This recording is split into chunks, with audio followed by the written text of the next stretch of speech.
Hello, my good friends, CD and Eraser. What are you doing today? My, but that's serious business. You're burning a witch.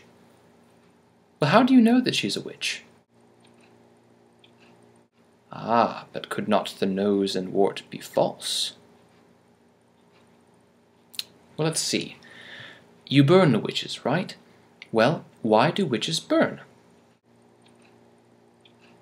Ah, yes, wood does burn.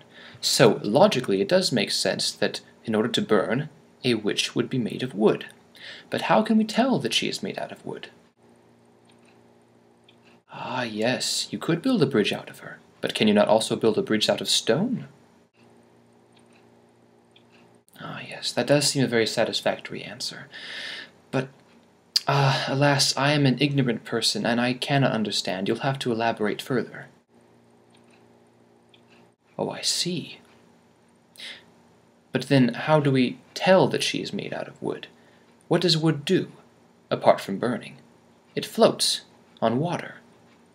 What else floats on water? A duck! Exactly! So, if she weighs the same as a duck, then... Yes! Exactly. We're knights of the round table, we dance whenever we're able. We do routines, to chorus scenes, to footwork impeccable.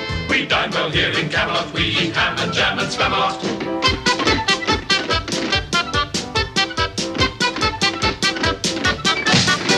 We're knights of the round table, our shows...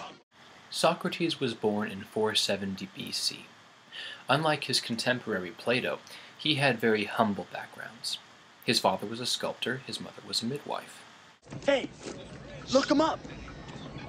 Oh, it's under Socrates. Oh, yeah. He was like that one guy that you know. You know, the one who dresses funny and talks funny, and everything that he says becomes a catchphrase until eventually he's a walking meme. Yeah, Socrates was that guy. He was very eccentric.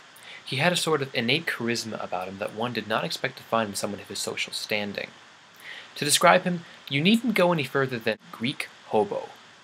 He was of that most rare breed of hobos that doesn't leave you alone even when you throw money at them. The only thing that could dissuade him was truth, and he couldn't find it anywhere. The story goes that a friend of his once went to visit the Oracle of Delphi.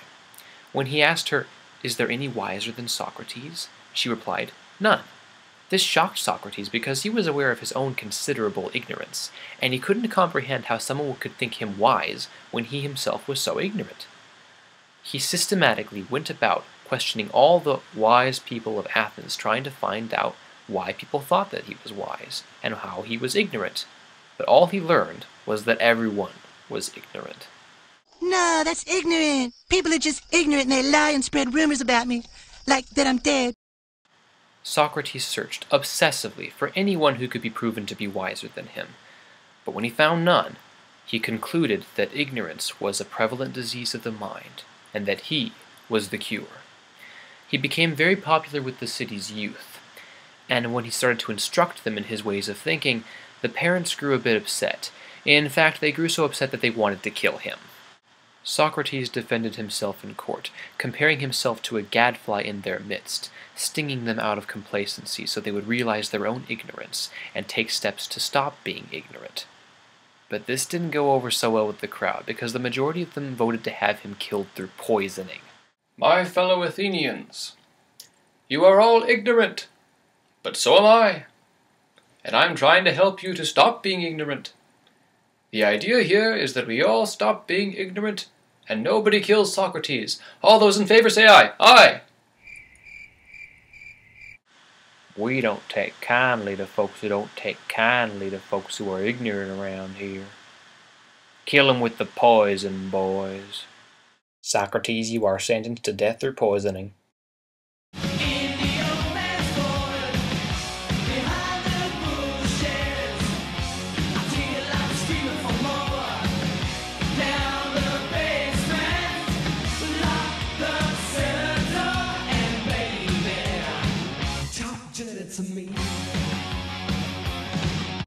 Friggin' hippie. After the trial, Socrates was sentenced to death through poison drinking. He didn't philosophize no more after that. Unfortunately, Socrates did not record any of his own material. He never wrote anything down. The only record that we have of any of his ideas comes through his contemporary, Plato. If it hadn't been for Plato writing all this stuff down, we would have no idea what Socrates thought. The problem here, then, is trying to find out when Plato is using Socrates as a mouthpiece and when he's speaking for himself. There is a bit of a debate as to who is the true father of philosophy, Socrates or Plato. What's the matter, Socrates, my love? Plato! Plato! Nasty Jewy poisons us. We don't like being poisoned, nose. We don't, precious.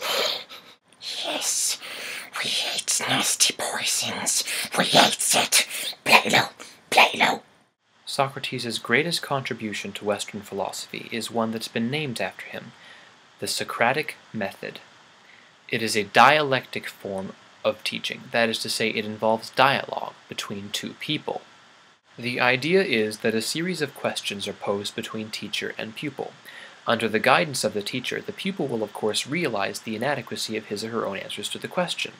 This will force the pupil to find better answers, more refined answers, until more questions are produced, and this will repeat itself as often as necessary until the student realizes the answer. This is far more effective than the teacher just giving the answer away. This forces the pupil to understand the truth for him or herself. This was Socrates' preferred method of teaching. Socrates had a fair amount to say about epistemology, too. His theory was that you already know everything. Basically, when you're learning something, you're actually remembering something that you already knew. This kind of goes hand in hand with the Socratic method of teaching you through making you realize truth for yourself, not just giving you the answer. This later came to be known as the doctrine of innate ideas, and it was used by rationalist thinkers as a key part of their theory on knowledge. Socrates compared himself to a midwife. He called himself the midwife of knowledge. He did not give birth to the baby, but he helped the baby along. His idea was that he was just helping people remember what they knew all along. Anyway, that's all the time that we have for Socrates right now, but we'll come back to him because there's just too much of Socrates to compact into one video. So, stay tuned.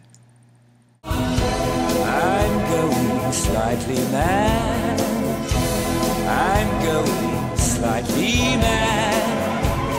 It finally happened. It finally happened. Oh yes, it finally happened. I'm slightly mad. Philosophy is everything. It is the study of this cage we occupy. Its locks are time, its bars are space.